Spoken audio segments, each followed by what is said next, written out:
Mayong gabi sa tanan. Sa dili pa kita magkasugod sa ato ang pagtuon sa pulong sa Dios.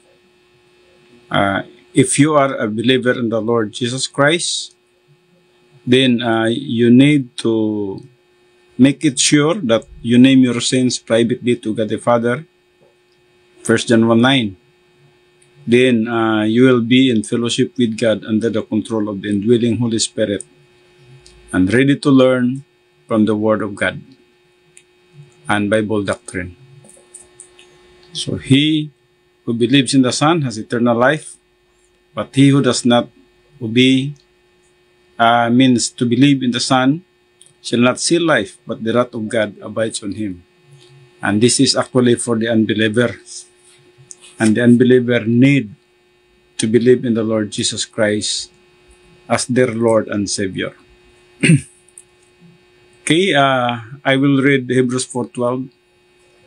The word of God is alive and powerful, sharper than any two-edged sword, piercing even to the dividing asunder of the soul and the spirit, and of the joints and the marrow, and is a critic of thoughts and intents of the heart. Hebrews 4:12.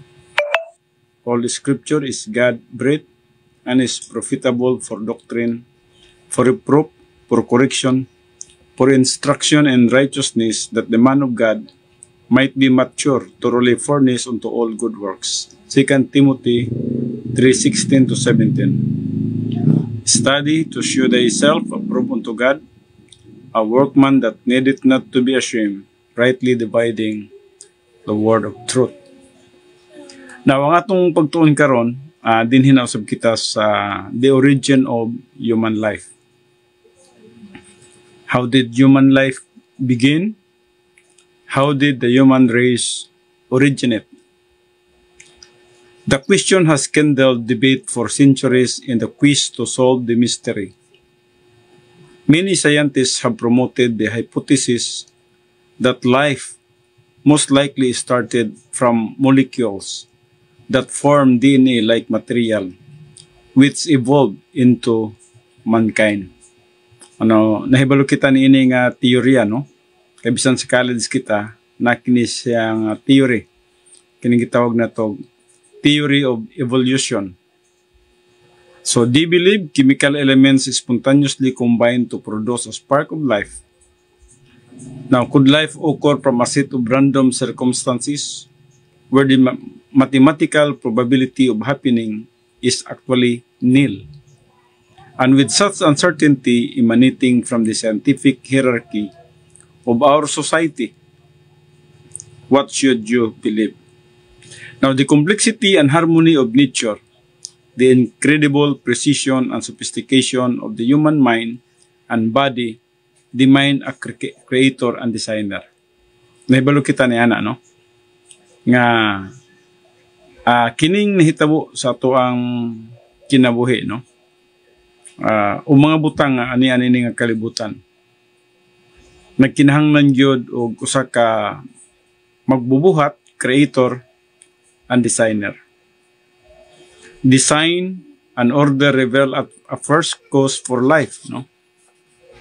An intelligence and will behind the phenomenal process of the creation of all forms of biological life. Sa Romans 1:20, nag-ingon din for since the creation of the world, his invisible attributes, his eternal power and divine nature, have been clearly seen, being understood through what has been made. The magnificence of creation clearly points to the unlimited power and awesome attributes of God as the designer. The Bible unequivocally states that God is the one who created not only the heavens and the earth in Genesis 1:1, but all life on earth in Genesis 1:11-12, as well as in Genesis 1:20-31.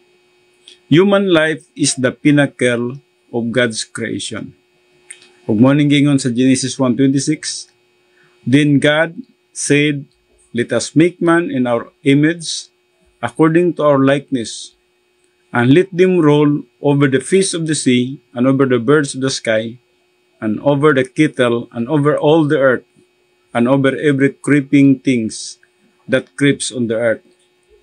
Genesis 1:26.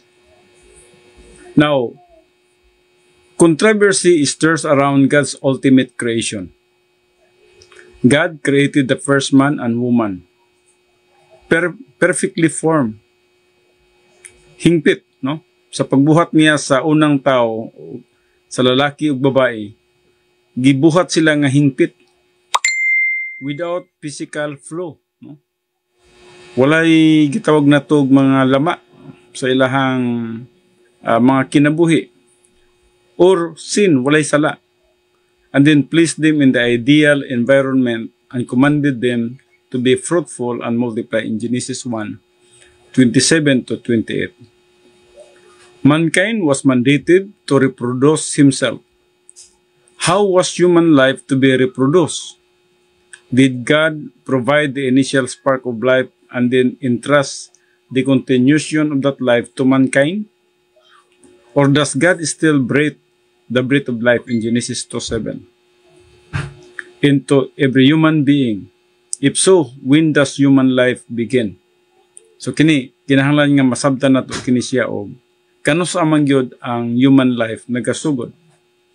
Orthodox Christian theology offers two schools of thought explaining the creation of human life subsequent to the original creation of Adam and the woman.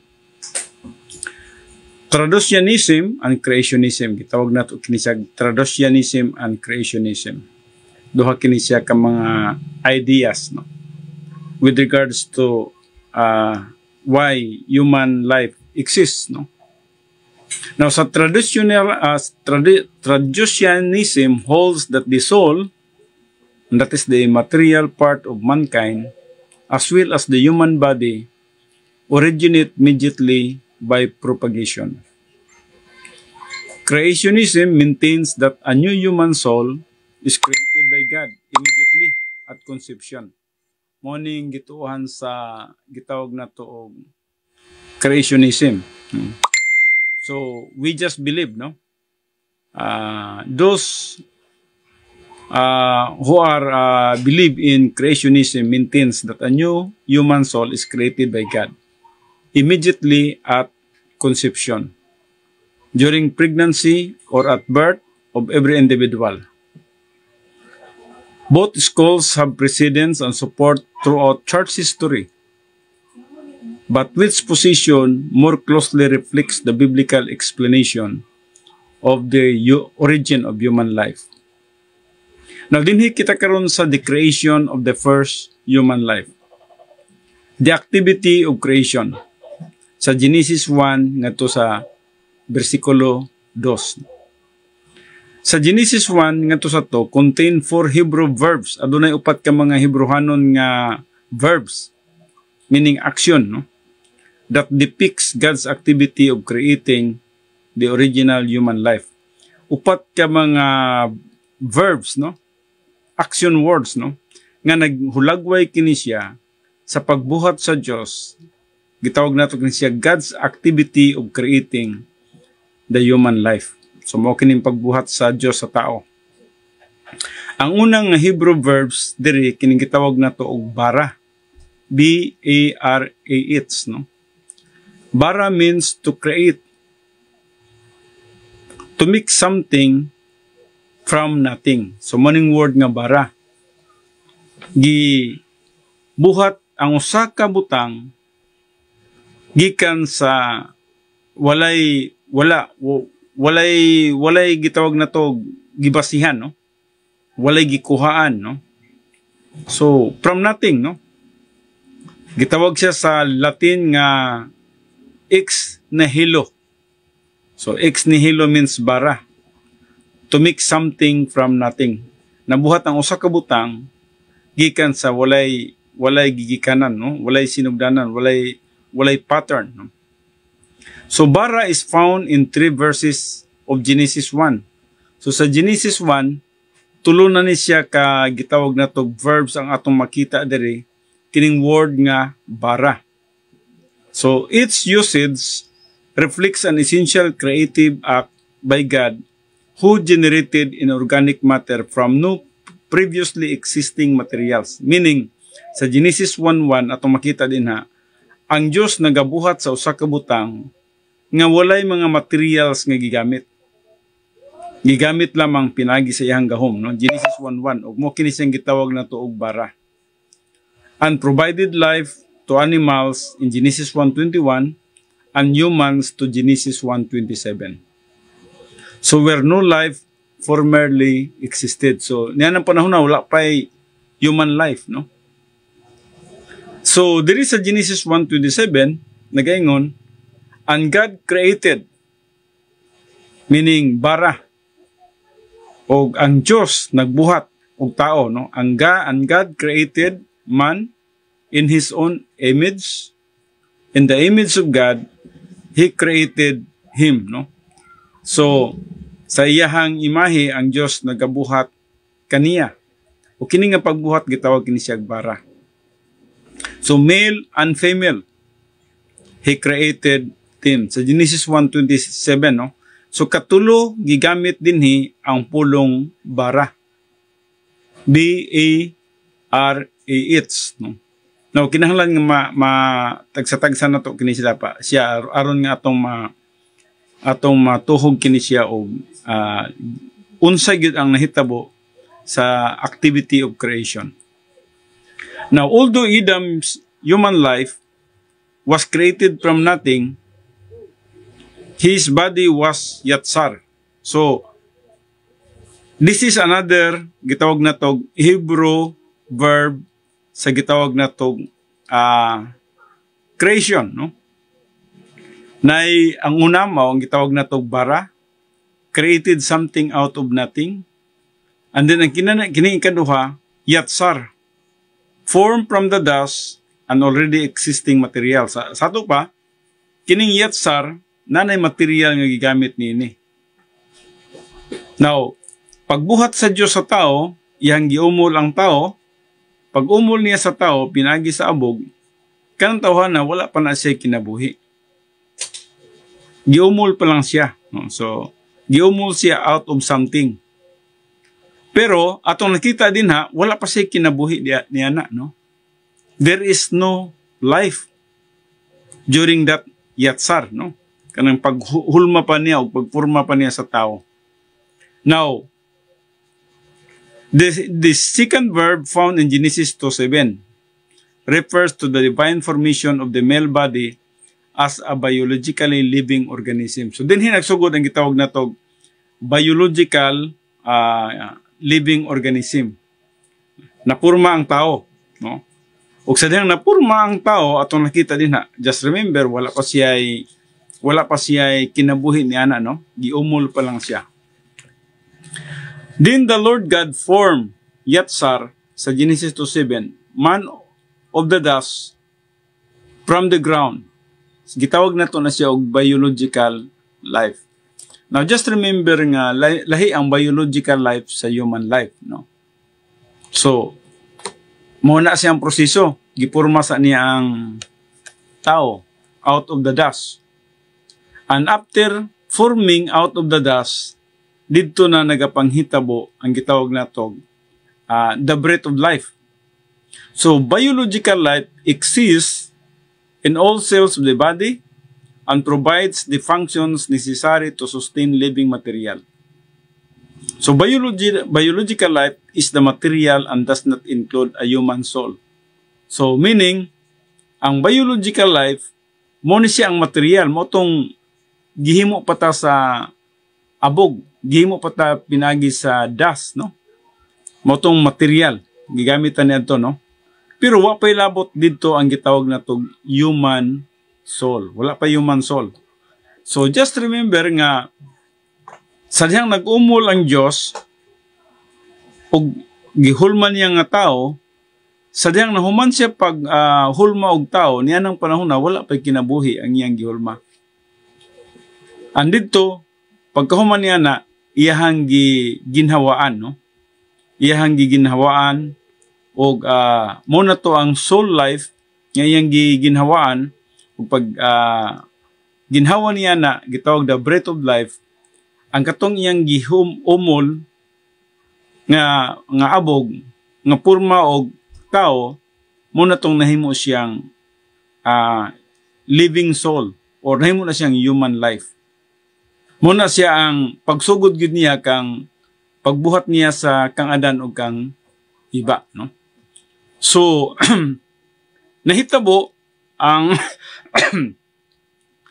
creation gikan sa gitawag na to unang tao nga si Adan ug ngadto sa unang babae nga mao si Eva, no?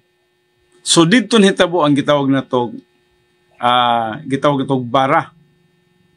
Ang yatsar giumol, yatsar means created from something, and then ang bara created something out of nothing, no?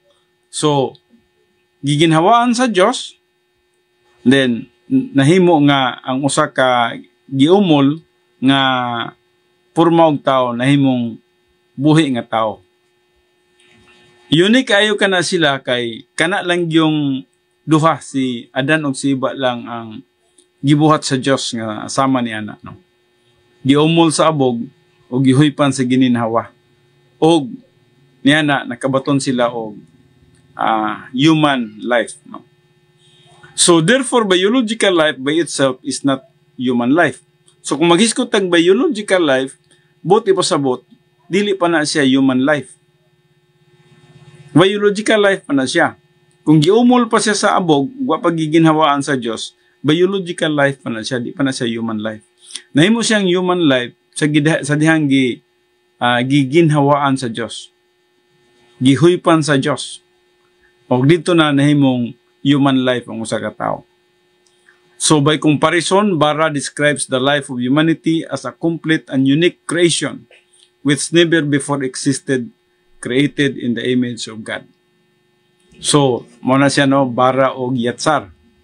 Ang ikatulo nga Hebrew verb sa creation, gitawag siya og asa. A-S-A-H. Asa. So, use in Genesis 1:26, means to make or manufacture something after a pattern. So, muna po ning asa, no?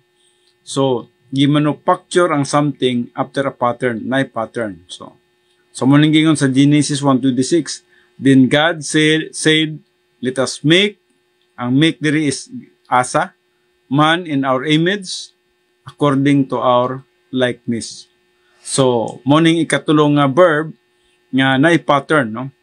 Nata sa imahe sa Diyos, no? The pattern God followed in making man was himself in our image, no? Gitawag siya og bitchilim and likeness. So, what is this image, no? In Hebrew usage, to the image refers to a spiritual rather than a bodily facsimile, no? The meaning of the ancient text of verse 26 is a similar of not identical to modern usage, no? Bitchilim, no? Conveys not a physical visible structure but a shadow image, no?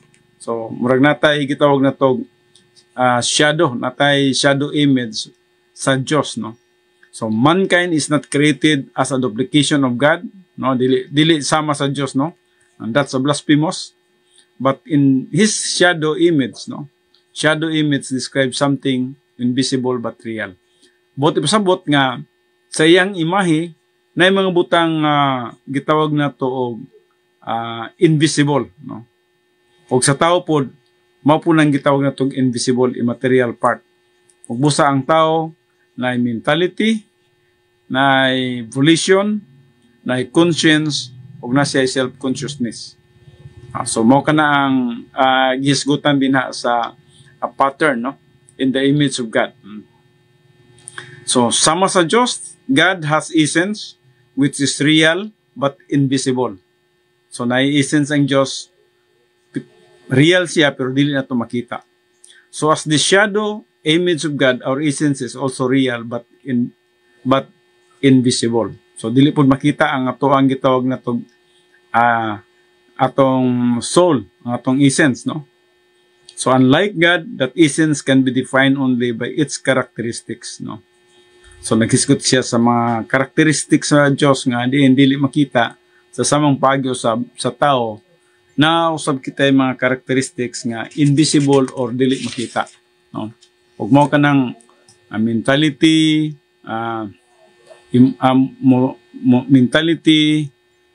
volition, conscience, as well as self-consciousness. So, every individual has an identical essence of soul. So, may identical tang essence of soul. Parihata to, tanan, no? Nata niya ng mentality, volition, conscience, self-consciousness, no? But each person has a different personality reflecting the combination of the facets of the soul. So, let me explain. If emotion supersedes and overshadows mentality and conscience, and an unstable maladjustment personality can emerge, no? So, if mentality and conscience balance, guide, and direct, so the emotional life, a stable and well-adjusted personality can develop. So, heredity and environment also influence the various aspects of personality, but volition ultimately determines the priority of the facets of the soul. Now, balikan na to kini siyang pulong nga asa in Genesis 1:26. Asa in Genesis 1:26 refers to the particular creation of soul life in human beings. So, morning natay soul, no? Ang soul mo kining gitawag nato og pattern, image, no? Image of God, no? Since make asa and create bara are both connected with the praise in our image, no? So, image of God. Sa versikulo kini siya sa 26-27.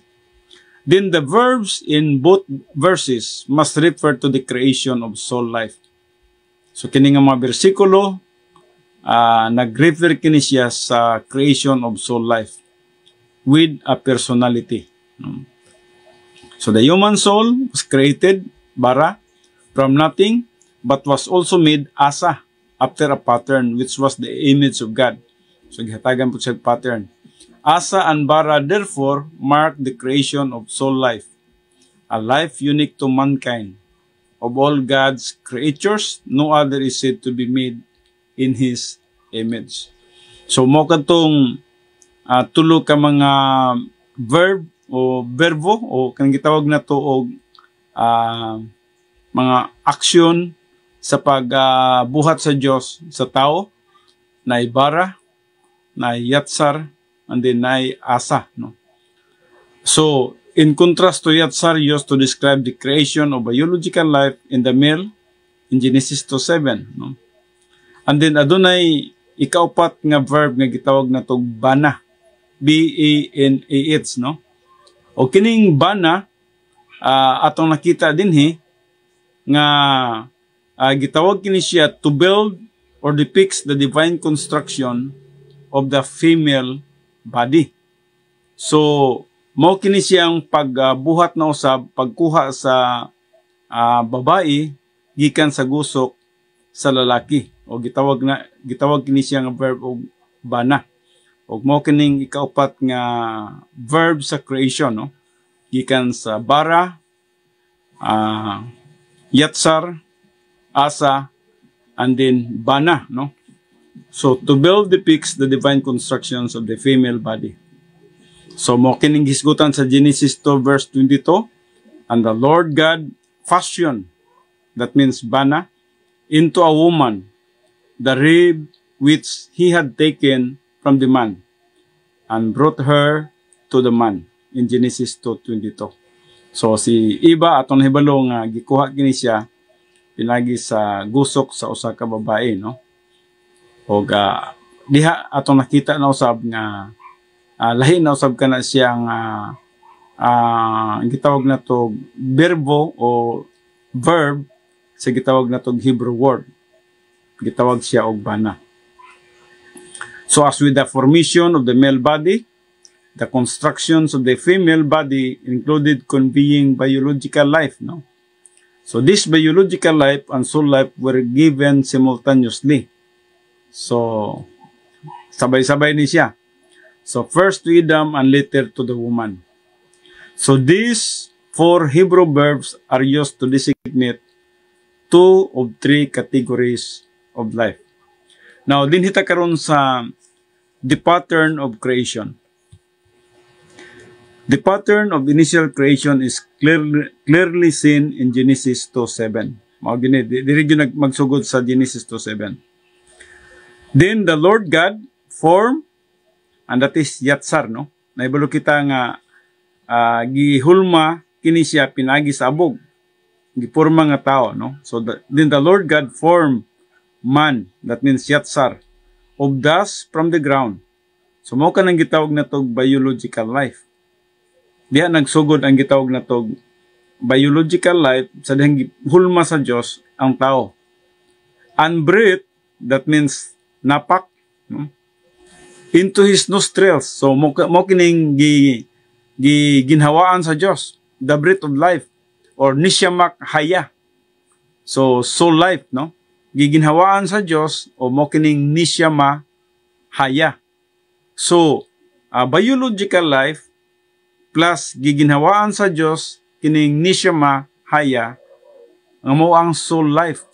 Mo tong miresulta siya og human life. Kay ang biological life without nisyama haya, wala pa na siya life. Wala pa na siya human life, no?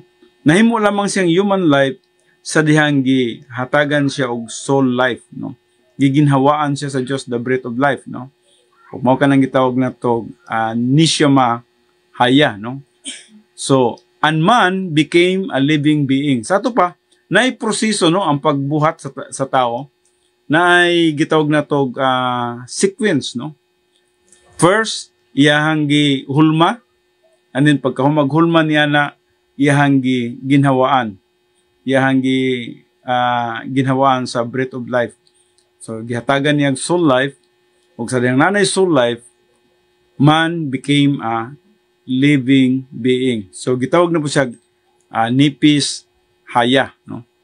So, literally, a soul having life. Mo na tong ang kalag na nanay kinabuhi. Biological life plus soul life equals human life. So, muna sa Genesis 2:7. So, the verb napak translated breath into. So, resulting in nisyamak haya, no?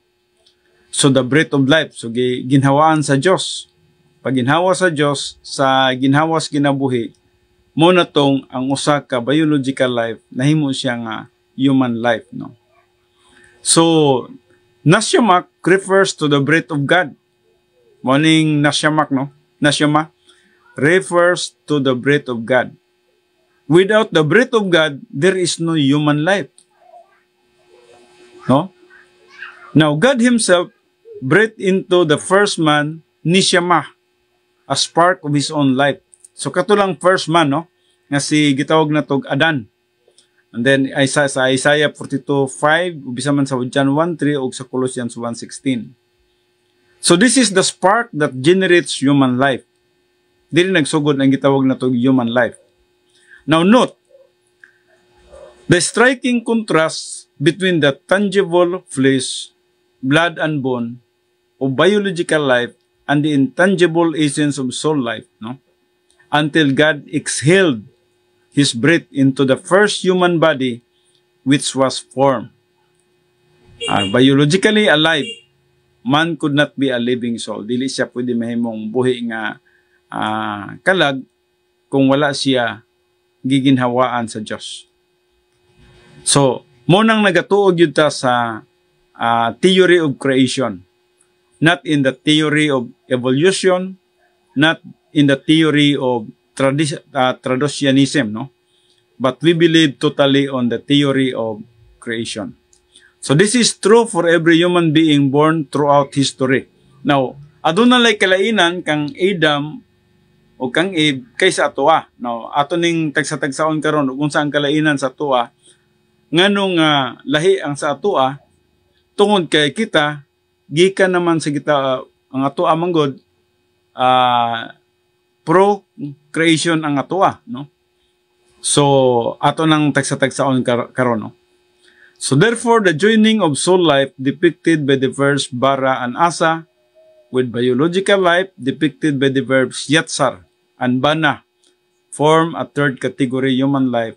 Gitawag siya nipis haya in Genesis 2:7.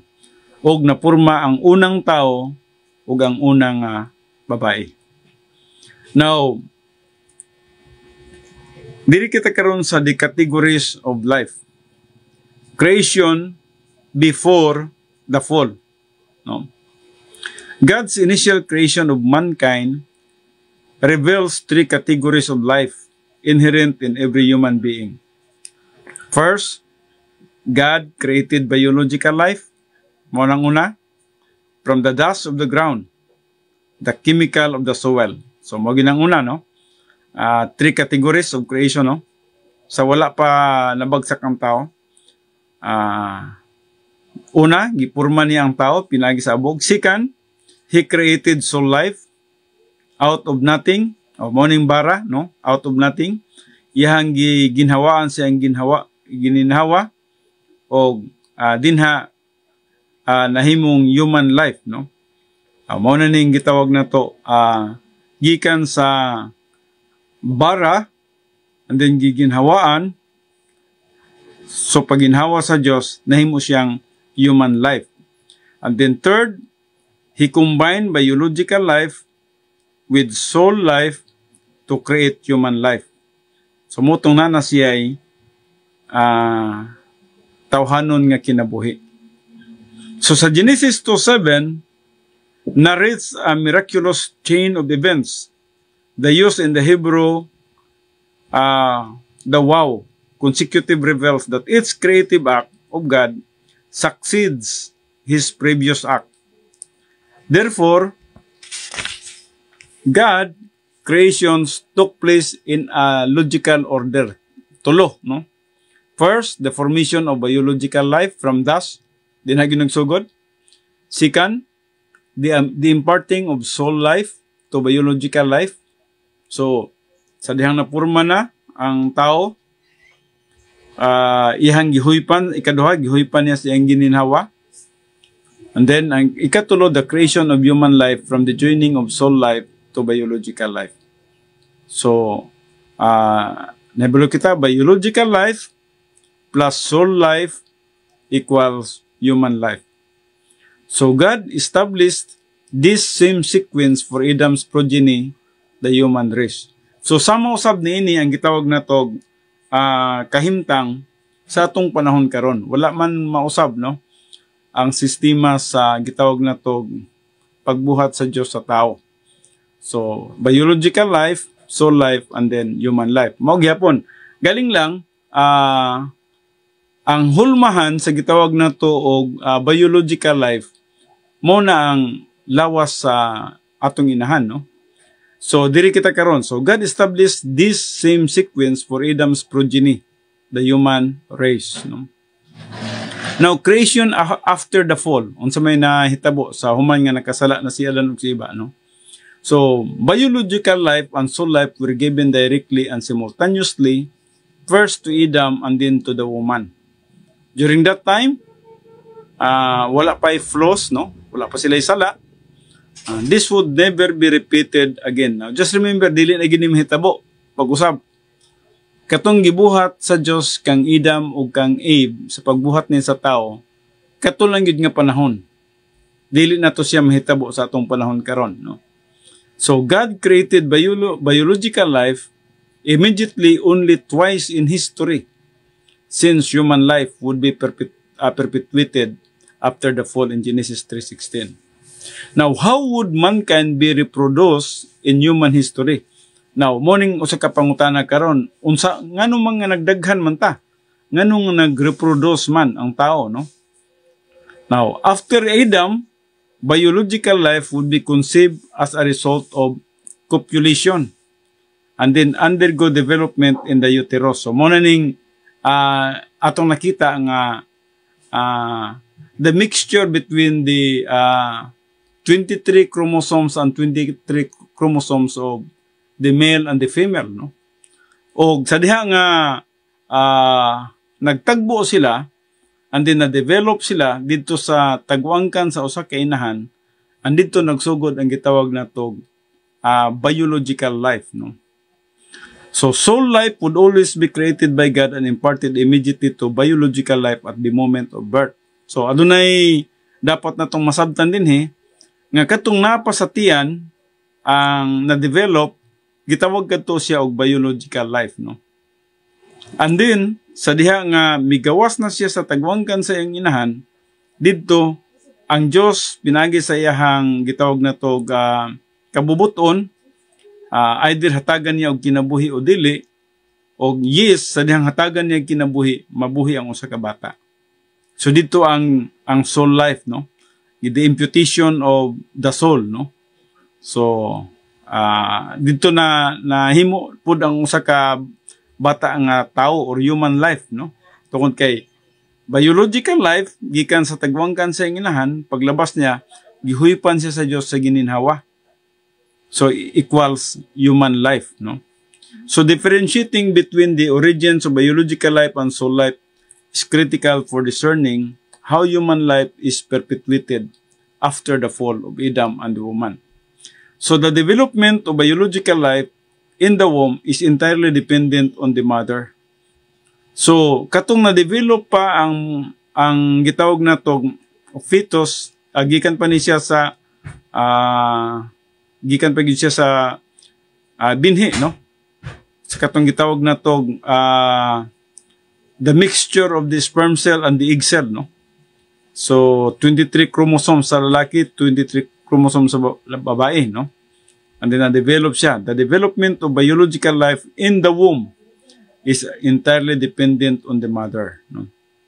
Soul life is dependent entirely on God. Now, just remember, lahi ang biological life ug ang soul life. Soul life is dependent entirely on God. Ang Diyos gud ang magbubuot niya na, no? Naay mga bata nga nahimugso nga patay sila sa paglabas. So meaning ang Diyos kay siya man ang magbubuot sa tanan, naibalo siyang kanang ninggawas dili niya hatagan og kinabuhi. Pasalamat kita nga kitang tanan gihatagan tag kinabuhi sa Dios. Kitang tanan nga buhi karon giginhawaan ta sa Dios. And that's why dapat mapasalamaton kita nga diin nahimugso kita niini nga kalibutan tungod sa grasya sa Dios. Og natay human life.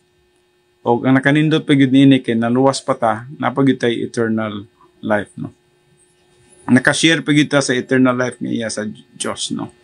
So soul life is dependent entirely on God. The original breath of life, the moment Adam became a human being, set the pattern for the first dramatic instant of human life for all humanity. A newborn baby draws its first breath when God imparts His divine breath into the infant's nostrils. So ang Diyos ang nagbuot niya na. Ang Diyos ang naghatag og ginhawa sa usa ka bata. Ug mo nang atong gituuhan nga creation, no? Creationism kita. Ang Diyos ang magbuot sa tanan. Ang Diyos ang naghatag natong kinabuhi. So without, just remember ha, kung wala giginhawaan sa Diyos ang atong pagkatao, wala kitay kinabuhi. So this is soul life, uncreated and combined with the biological life of the newly emerged child. So why cannot human life begin another way? Therefore, just as through one man, pinagi sa usa ka tawo ug kana mao si Adan, sin, that is the sin nature, entered into the world, and spiritual death through sin, and so death spread to all men. Because all sin. So pinagi kay Adam, no? Pag anak na pud nato sa denggi anak ta, hinumdum ta niya na nga just remember nga sa dihang gianak kita, we are imputed soul life sa paglabas. At the same time, we are also imputed Adam's original sin, no? So munang ang hitabo sa tuwa, natay sin nature sa atong pagkahimugso. So all mankind was present in a seminal way when Adam sinned by an act of his own volition. So because of his sin, Adam acquired a corrupted nature. So nana siya ay corrupted nature. Ug ang corrupted nature ni Adam napasa kini siya ngadto na sa tanan nga mga sumusunod o tanan nga mga kaliwatan. So the resulting sin nature was passed down through the sperm to Adam's progeny, the human race. Therefore, biological life transmits the sin nature. So the guilt or condemnation due Adam's sin is imputed to each of us by God at physical birth because it is our own sin. Now, just remember, God cannot create imperfection without compromising the perfection of His own character. Mabitaw na nga nagatuo ta nga ang Diyos didto na nagahatag og soul life sa creationism theory sa pagkahimugso sa usa ka bata. So, ang tao dili man pwede makabuhat og tao. Ang Diyos lang gyud ang makabuhat og tao. But biological life atong nakita nahimong instrumento ang usa ka inahan ug amahan nga diin adunay gitawag na tog biological life nga na-develop sa sulod sa sa tagwanggan sa inahan. So therefore he creates our soul immediately at birth apart from the stain of the sin nature inherent in biological life. So automatic gina siya paglabas sa usa ka bata gihatagan sa Dios og soul life, no? So he never condones or implicates himself in the sin of Adam, which would make him the author of sin, a blasphemous thought. Now God continues to create human life. Padayon ang pagbuhat sa Dios sa gitawag nato mga tao, no, o kinabuhi sa tao. Certain passages of Scripture declare the continuation of God's direct role in creating human life. After the fall, atong nakita, no? These passages speak literally of immediate, not immediate, that is creation by God, no? So, stop regarding man whose breath of life, gitawag nato kana siya nishama, no? Nishamay haya is in his nostrils, no? Makita sab na siya sa Isaiah 2 verse 22. So Isaiah uses the words breath of life and nostrils to describe soul life in the humanity after the fall. So this is the same description used for the creation of Adam's soul life in Genesis 2:7. So kining Genesis 2:7 o Isaiah 2:22 kapareha lang sila, no? Apan atong nakita din ha, no? Just remember nga unique katong ilahang kang Adan o kang iba tungod kay ang ilaha gihulma man sila sa abog gihuipan si ginhawa. Samantalang nga tuwa na develop ta sa tiyan sa atong inahan and then gihuipan gihapon sa Dios sa iyang gininhawa at birth. So mankind is atong nahibalwa, mankind is forever dependent upon God for soul life. So ang tanang tao gina, no? Wala gina, kanunay gina nga nagadepende sa Diyos kung hatagan ba niya o kinabuhi o dili. That God creates this soul life immediately becomes apparent from another verse in Isaiah. So mapuning sa bersikulo sa Isaiah 22 verse 2a, no?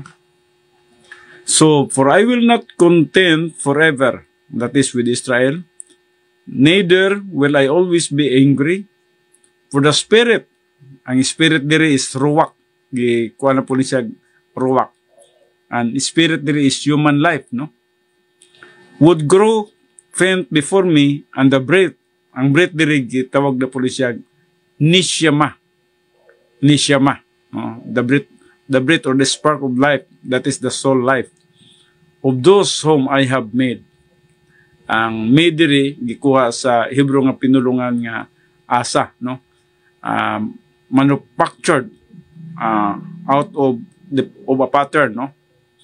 Now, ang spirit, gikuha siya sa Hebrew, ruach in the Hebrew, refers in this context to human life.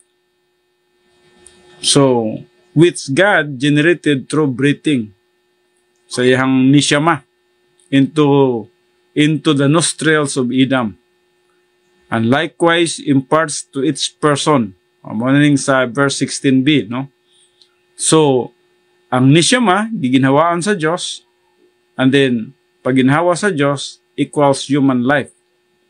O atong nakita din gitawag po siya og ruach sa Hebrew. So, nana siya ay the spirit of life, no? So, the words nishamak used for the spark of life in Genesis 2:7, and asa, the verb for making soul life in Genesis 1:26, are both featured in Isaiah 57:16b. So, this verse reminds us that God creates soul life. So, munang nagatuo kita sa creationism. Tungod kay ang Diyos ang nagahatag sa gitawag na tuog soul life. And hence, human life immediately. Not only for Adam, but for all humanity.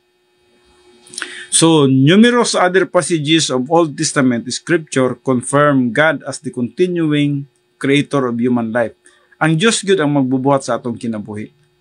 Walay usa nga nahimugso sa kalibutan nga buhi nga dili tungod sa Diyos. Siya gyud ang nagahatag og kinabuhi. Siya ang nagaginhawa sa kinabuhi. Ug mo na nga aduna kita human life. So after the fall, He did not delegate the prerogative to reproducing human life to mankind. No? So usahay man god kining traductionism lagi nagatuo man lagi nga ang tao, murabag ang tao makabuhat og tao tungod kay na-develop ang tao sa tiyan sa inahan, unya murag mo na gituuhan nga mao nang nakabuhat og tao ang tao. But that's blasphemous, no? Kay kana siya dili pwede ang tao makabuhat og tao. Ang Dios lang gyud ang makabuhat og tao. So the book of Job affirms that God continues to establish human life, no? During overwhelming suffering, Job unquestionably recognizes God's indispensable role. After Job lost his wealth and saw his servants and children slain, he states, mao kining giingon ni Job, naked I came from my mother's womb. So, sa damigawa siya sa tagwangan sa iyang inahan, naked daw siya from birth. And naked I shall return there. And then means siya, the Lord gave, that means human life and prosperity, and the Lord has taken away. Blessed be the name of the Lord. Now at that time of God's choosing, soul life and biological life separates and physical death results. Now just remember nga kung gihatagan ta og soul life sa Dios at birth, ang soul life nga iyang gihatag sa tuwa mao pud ning iyang kuhaon sa dihang mamatay na ta. So, siya ang nagahatag sa tuwa og soul life, siya pud ang nagakuha sa atong soul life sa dihang masiparate na ang atong soul sa atong body sa dihang mamatay na kita. But just remember that ang soul life, wala siya kamatayon, no? Ang soul life, magkinabuhi sa walay katapusan, no? The destiny of these two categories of human life at physical death is the subject of another passage, no? Usahay, kinahanglan ma-identify na to ang everlasting life, no? O ang eternal life. Kasi, ang everlasting life man God, sa dihang gihatagan sa Dios og soul life ang usa ka bata, nana na siya everlasting life. Pero, either ang everlasting life na nasa iya, either nasa sa langit or nasa sa linaw nga kalayo. Tungod kay naman siya soul life. Ang soul life wala man siya kamatayon. Pero lahi sa tuwa nga mga magtutuo na kay yes natay everlasting life kay gitagaan tag soul life pero nakashare po ta sa eternal life nga iya sa Dios. So munay isa ka butang nga dapat natong masabtan, no? Kay yes, ang tanang tao baya, ang tanang human life baya na biyay everlasting life, no? Pero either nasa linaw kalayo or nasa langit. Ang nasa langit katong mituog ang Kristo nga ilang ginog manuluwas. So ang katong wala mo tuog ang Kristo nga ilang ginog manuluwas, nasa linaw kalayo. Pero sa tuwa natay soul life, natay everlasting life, nakashare po ta sa eternal life nga iya sa Dios sa diyang kita mituog kang Kristo Jesus nga atong Ginoo ug manluluwas.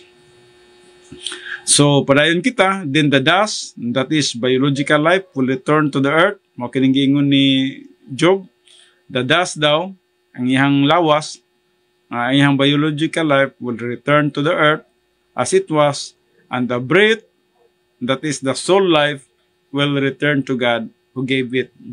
Mao kining sa Ecclesiastes 12:7. So,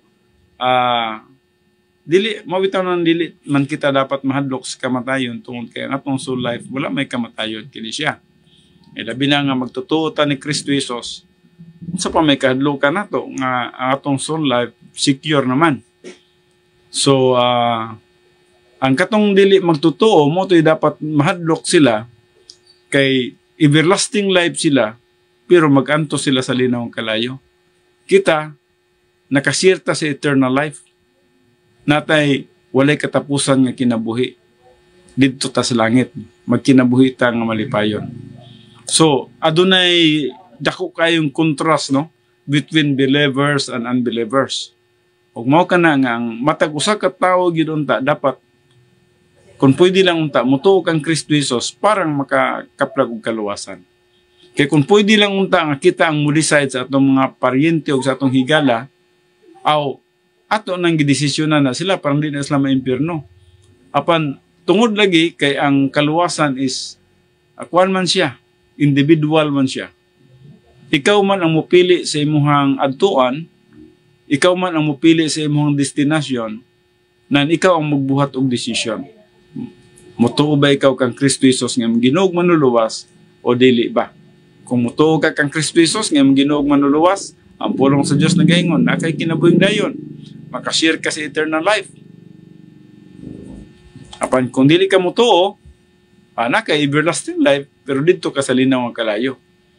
Now, ug ako'y papilion siguro mas may pagwa ko everlasting life mas may pagkahimugso nako sa tagwangkan sa akong inahan, mas may wala ko gitagaan og soul life sa Ginoo. Kaya di pa ko mag-aantos dito sa linaw ang kalayo. Pero kung itagaan ko kinabuhi, dapat magbuhat jud ko og desisyon sa pagtuo kang Kristo Jesus nga akong Ginoo manluluwas. Kaya nangano, kung dili ko mutuo kang Kristo Jesus nga akong Ginoo manluluwas, na ko'y everlasting life, pero dito sa linaw ang kalayo, mag-antos ko sa walay katapusan. So, kana, importante na ang masabta nato, no? O usa ka butang mao ka nang maghahatag nato isip mga magtotoo, maghahatag nato og kadasig nga makashare kita ngadto sa atong mga paryente, mga higala, may tungod sa maayong balita sa kaluwasan na unta dili sila mag-adto usab sa linaw ang kalayo, no? Now, when the soul departs from the body, so sa dihang ang soul mubulag na sa lawas, mo na nang kamatayon, no? Gitawag na tog kamatayon, pero ang tinuod niya na ang soul wala na siya kamatayon, no? The word death means separation. May separate lang ang soul sa iyang body. Ang body mubalik sa abog, ang iyang soul mubalik sa Ginoo. So when the soul departs from the body, physical death occurs. Mo nang gitawag na to physical death, no? At that time, biological life ends and returns to dust. So ang biological life mubalik na siya sa abog. So dust is the same Hebrew word apar, A-P-H-A-R, used to describe the substance from which biological life was formed in Genesis 2:7. So biological life is organic and genetic. Organic na siya, no? And genetic. So munang mubalik gyapon siya sa abog. So biological life does not return to God. Dili ni pwede mo adto sa Dios, no? Kay dili man nimo ang iyang ginhawaan og soul life. Ang soul life mo mobalik nga to sa Dios, no? So biological life does not return to God, but to the earth from whence it came. So mo nang biological life. But soul life, that is ruwak, no? Breath given by God returns to Him at physical death for eternal disposition. So, mo ni nagkanindot, no? Ang atong soul life, mubalik nga to kaniya sa dihang kita, mahimulag ng atong lawas ato ang kalag. For eternal disposition. So, mausap kining sulti ni Solomon, no? Solomon, the human author of Ecclesiastes, recognized that God give him soul life directly, and hence human life what God gave to Solomon. He also gives to every human being. The breath will return to God who gave it, concisely describes the origin and destiny of soul life after the fall. So Isaiah further substantiates that Old Testament assurance of God's immediate formation of soul life.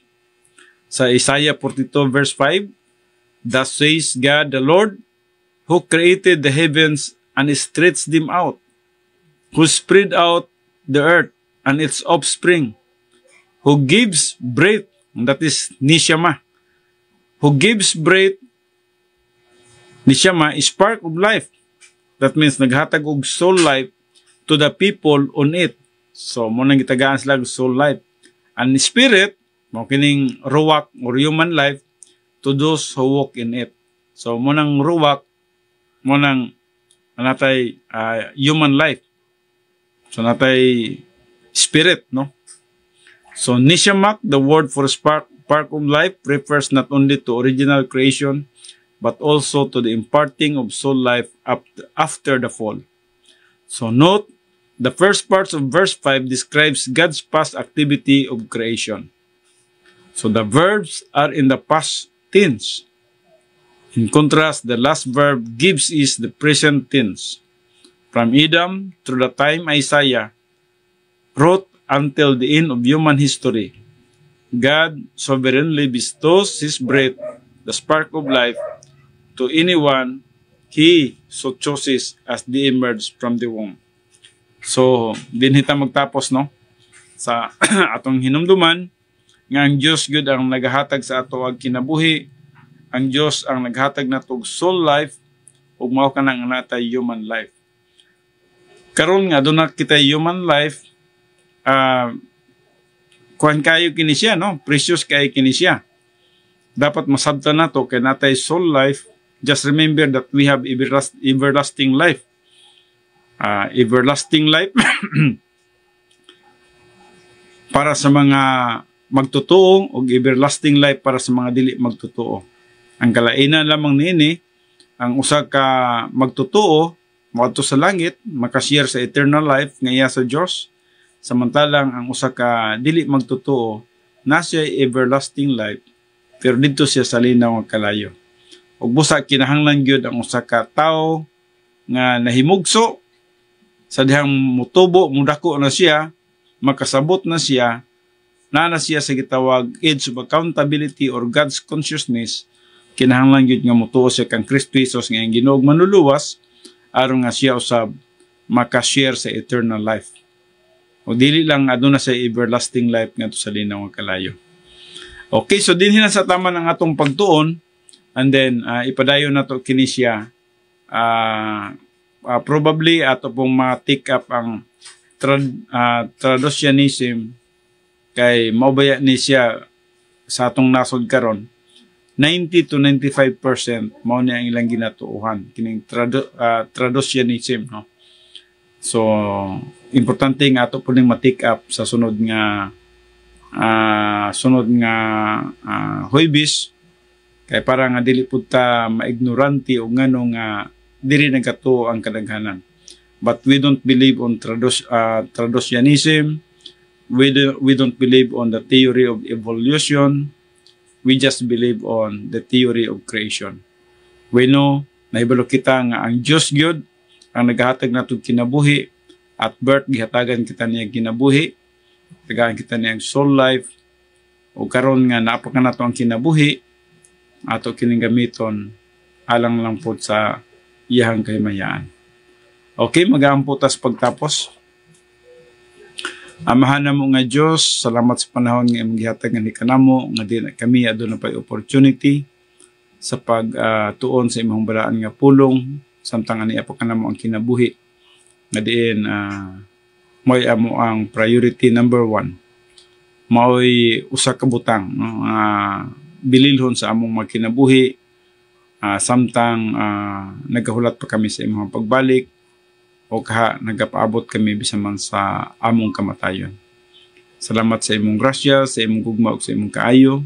Tabangi kami nga magpadayon kami nga magatubo nga tus paghamtong mag-aalagad nga na kanimo. I pray also even the Father para sa mga kaigsuunan nga nasa ilahang mga panglawas nga diin ikaw magapadayon sa paghimuno, pagtabang ka namong tanan. Especially kay Pastor Henry, kay Pastor Paul Dagoy, bisa man kay Michael Beltran, kay Ma'am Michelle Magto, kay DC, bisa man sa akong kinabuhi, akong gina-commit ang tanan nga kanimo, Father God. Nausay kini mga ginagmay nga mga balatian, but I just commit everything unto you, Father God. Ug sa uban nga mga kaigsuonan nga siguro napud sila mga balatian, ako lamang itugyan silang kanimo. Salamat sa imong pagpadayon, sa paghimuno ug pagtabang ka namong tanan. Salamat gyud sa opportunity sa kinabuhi. Ginauli na mo ang tanang pagpasalamat, pagdaig, paghimaya ang kanimo, pinagi lamang sa pangalan ni Kristo Jesus, atong Diyos ug atong manluluwas. Amen.